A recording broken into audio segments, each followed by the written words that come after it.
अस्सलाम वालेकुम। मैं हैदर अली बिजारानी आज आईआर की मेजर थ्योरी लिबरलिज़म के ऊपर बात करूंगा। तो सबसे पहले हम ये देखेंगे कि लिबरलिज़म का कोर कॉन्सेप्ट क्या है। तो लिबरलिज़म का जो कोर कॉन्सेप्ट है वो है पीस, कोऑपरेशंस और इंटरडिपेंडेंस।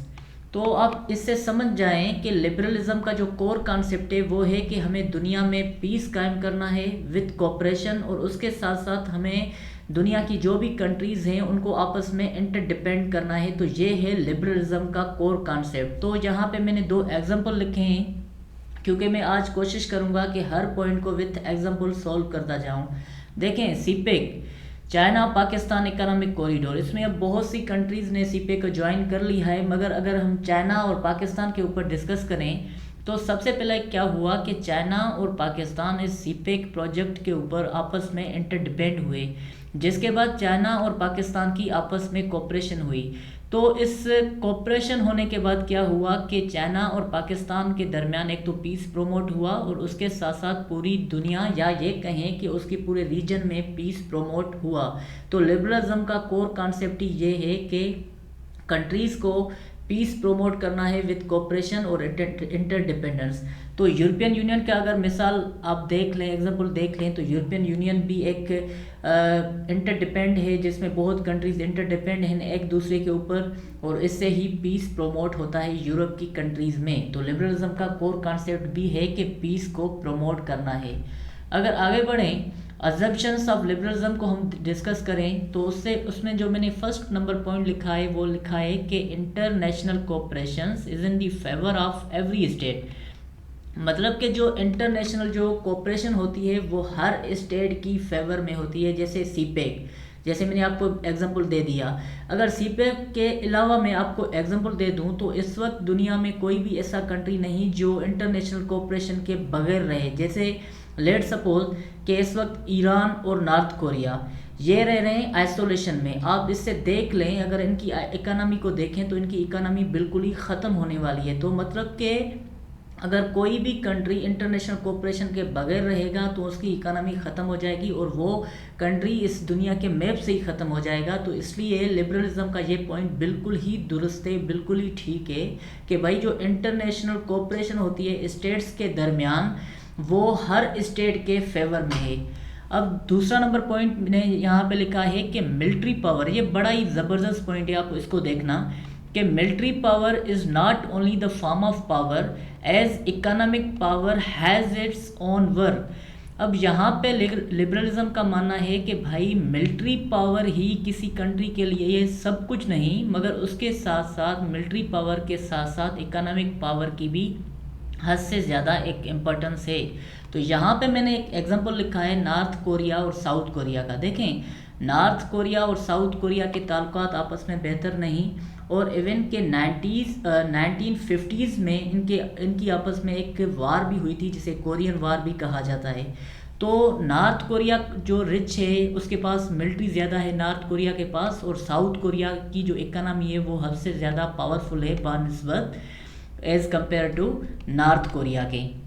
अब देखें, साउथ कोरिया को कुछ थ्रेट से नॉर्थ कोरिया से, और साउथ कोरिया को ये लग रहा था कि कभी ऐसा न हो कि नॉर्थ कोरिया हमारे ऊपर, मतलब कि साउथ कोरिया के ऊपर कोई अटैक करे या कोई मिसाइल लगाए। तो साउथ कोरिया ने क्या किया, अपनी इकोनॉमी से ये प्रॉफिट लिया कि उसने terminal high altitude area defence, एक मिसाइल डिफेंस सिक्योरिटी सिस्टम ख़रीदा यूनाइटेड स्टेट ऑफ अमेरिका से, और साउथ कोरिया में वो मिसाइल सिक्योरिटी डिफेंस सिस्टम लगा दिया। अब देखें, अब अगर नॉर्थ कोरिया को हद से ज़्यादा मिलिट्री पावर है बानिस्बत as compare to South Korea, अगर नॉर्थ कोरिया ने कभी भी साउथ कोरिया के ऊपर मिलिट्री का अटैक किया या मिसाइल अटैक किया तो वो मिसाइल अटैक इस डिफेंस मिसाइल सिस्टम को लगकर यहाँ पे ही ख़त्म हो जाएगा और साउथ कोरिया में इंटर नहीं हो पाएगा। तो आप इससे समझ जाएं, इस लिबरलिज्म के इस पॉइंट को बिल्कुल ही ये पॉइंट क्लियर करता है कि भाई मिलिट्री पावर भी किसी के स्टेट के लिए सब कुछ नहीं, मगर उसके साथ साथ इकोनॉमिक पावर भी एक अहमियत रखता है।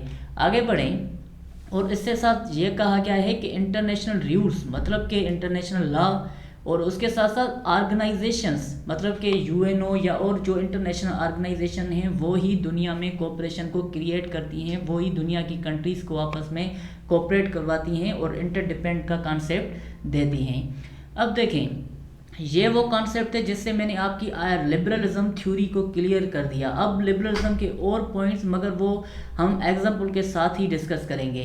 वर्ल्ड वार 1 से ये पहले ये कॉन्सेप्ट लिया जाता था कि जो जंग हुआ करती हैं या जो वार होती हैं वो या तो कोस्टल बेनिफिट मतलब कि इकोनॉमी की वजह से या सेल्फ डिफेंस की वजह से होती हैं। मगर जब वर्ल्ड वार 1 हुई तो उसके बाद एक थर्ड नंबर पॉइंट भी सामने आया, वो ये था कि जो डिक्टेटर रूलर होते हैं जो डेमोक्रेसी पे बिलीव नहीं करते वो भी दुनिया को जंग की तरफ लेकर जाते हैं। तो ये दुनिया में एक कॉन्सेप्ट आया कि हमें दुनिया में डेमोक्रेसी लगानी है, डेमोक्रेसी के बाद ही दुनिया में क्या होगा, पीस प्रमोट होगा। अब देखें, लिबरलिज्म वालों का मानना ये है कि जो ह्यूमन नेचर है वो बिल्कुल ही पीस लविंग नेचर है और गुड नेचर है और हमें दुनिया में क्या कायम करना है। लिबरलिज्म वालों का मानना है कि हमें दुनिया में पीस को प्रमोट करना है और पीस को कायम करना है। अब सबसे पहला number point, all must believe that progress is possible with peace and prosperity.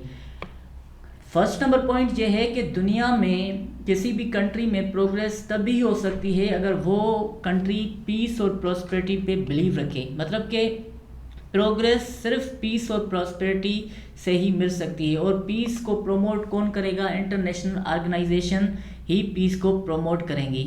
और second number point, structure of society will be unified with piece.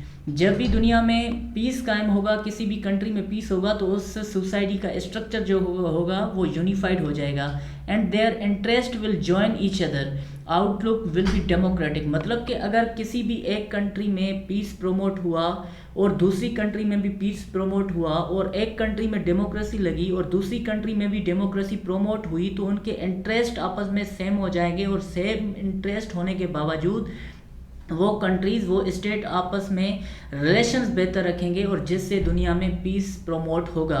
जिसका आप कोई भी किसी भी कंट्री का मिसाल ले लें, अगर किसी कंट्री में डेमोक्रेसी है तो वो दूसरी कंट्री जैसे यूनाइटेड स्टेट ऑफ अमेरिका का आप मिसाल ले लें, एग्जांपल लें, उसके साथ साथ आप एग्जांपल लें फ्रांस का लें, आप यूनाइटेड किंगडम का लें, उनके पास भी डेमोक्रेसी है, उनके पास भी डेमोक्रेसी है उनके सिस्टम ऑफ गवर्नमेंट में, तो उनकी आपस में कोऑपरेशन है। मतलब कि अगर डेमोक्रेसी प्रमोट होगी तो उसके साथ साथ ही दुनिया में पीस भी प्रमोट होगा। और third number point, right of self determination. Liberalism का यह भी मानना है कि हमें दुनिया में पीस को प्रमोट करना है। अगर कोई भी कंट्री, कोई भी स्टेट के अंदर कोई भी लोग कह रहे हैं कि हमें राइट ऑफ सेल्फ डिटर्मिनेशन दो, हमें आज़ादी दो, तो आप उन्हें आज़ादी खुद मुख्तियारी दे दें क्योंकि हमें दुनिया में पीस को प्रमोट करना है। और लिबरलिज्म का जो फोर्थ नंबर पॉइंट डिपेंड करता है वो करता है कलेक्टिव सिक्योरिटी सिस्टम। देखें, लेट सपोज के ये कुछ कंट्रीज़ हैं, कंट्री ए, स्टेट बी, स्टेट सी, स्टेट डी और स्टेट ई। ये कंट्रीज़ इतने पावरफुल नहीं जितना स्टेट एफ पावरफुल है। अगर इन कंट्रीज़ ने आपस में एक कलेक्टिव सिक्योरिटी सिस्टम कर दिया और इन्होंने कहा कि अगर कभी भी स्टेट एफ ने हमारी किसी भी कंट्री स्टेट के ऊपर, कि स्टेट चाहे स्टेट सी हो या चाहे स्टेट डी हो, इनके ऊपर अटैक किया तो हम सब कलेक्टिव सिक्योरिटी में मिलकर स्टेट एफ के साथ लड़ेंगे। तो इससे एक प्रॉफिट होगा। प्रॉफिट ये होगा कि अगर चाहे स्टेट एफ कितना भी पावरफुल क्यों न हो, मगर स्टेट एफ को ये डर लगेगा अगर मैंने किसी भी इस छोटी स्टेट के ऊपर अटैक किया तो ये सब मिलकर मेरे ऊपर अटैक करेंगी। तो इसलिए स्टेट एफ कभी भी इस स्टेट के ऊपर अटैक नहीं करेगा। तो लिबरलिज्म का ये मानना भी है कि आप कलेक्टिव सिक्योरिटी सिस्टम करो जिससे दुनिया में क्या होगा, पीस प्रमोट होगा। अब देखें, उसके साथ साथ लिबरलिज्म का मानना यह है कि आप ओपन डिप्लोमेसी करो, ओपन डिप्लोमेसी से भी पीस प्रमोट होगा। इंटरनेशनल ऑर्गेनाइजेशन बनाओ और इंटरनेशनल ऑर्गेनाइजेशन से भी दुनिया में पीस प्रमोट होगा। और लिबरलिज्म का जो कोर कॉन्सेप्ट है वो भी यही है कि हमें आपस की जो इंटरेस्ट हैं वो इंटरेस्ट मिलानी है, दुनिया में पीस कायम करना है और कोऑपरेशन कायम करनी है और कंट्रीज़ को एक दूसरे के ऊपर इंटरडिपेंड होना है। अब हम इस थ्योरी में कुछ फिलहाल देखेंगे। अब देखें, ये थ्योरी का ज़्यादा जो एक स्कोप आया वो वर्ल्ड वार वन के बाद हुआ। तो इसके बाद ये कोशिश की गई कि दुनिया में कभी दूसरी जंग अजीम नहीं लगे, मगर वर्ल्ड वार वन के बाद वर्ल्ड वार टू हुई। तो आप इससे समझ जाएं कि इसका लिबरलिज़म का जो सबसे बड़ा जो फिला है वो यही है कि वर्ल्ड वार टू दुनिया में हुई। उसके बाद दूसरा नंबर पॉइंट यहाँ पे है कि failure of the league of nation. आपको ये यहाँ पे मैं बता दूँ कि जो लिबरलिज़म का जो एक फाउंडर जो है वो है वुड्रो विल्सन, और लीग ऑफ नेशन भी जो बनाई थी वो भी बनाई थी वुड्रो विल्सन ने। मगर लीग ऑफ नेशन का जो फेल्यूर है वही आप समझ जाएं कि लिबरलिज़म का ही फेल्यूर था, क्योंकि लीग ऑफ नेशन भी वुड्रो विल्सन का कॉन्सेप्ट था जो कलेक्टिव सिक्योरिटी सिस्टम पे बिलीव करता था, मगर वो फेल्यूर हुआ। तो आप इसे समझ जाएं कि लिबरलिज़म भी ये भी फिला है लिबरलिज़म में। और उसके अलावा कि after world war one democracy not introduced in many country. जब वर्ल्ड वार वन ख़त्म हुई, लिबरलिज़म का मेन फोकस था कि डेमोक्रेसी लगाओ जिससे हमारे इकोनॉमिक पैटर्न सेम हो जाएंगे, मगर उसके बाद भी डेमोक्रेसी दुनिया में इंट्रोड्यूस नहीं हुई। उसके साथ साथ डेमोक्रेसी के इंट्रोड्यूस होने के बजाय कुछ और सिस्टम इंट्रोड्यूस हुए, जैसे नाजिज़म, जैसे फाशिज़म। तो इससे आप समझ जाएं कि ये लिबरलिज़म की थ्योरी में कुछ फिला हैं। तो ये मेरा लेक्चर था। मैं उम्मीद करता हूँ कि आपको पसंद आया होगा। अगर पसंद आया हो तो लाइक करें, शेयर करें, सब्सक्राइब करें। Thank you, that's all.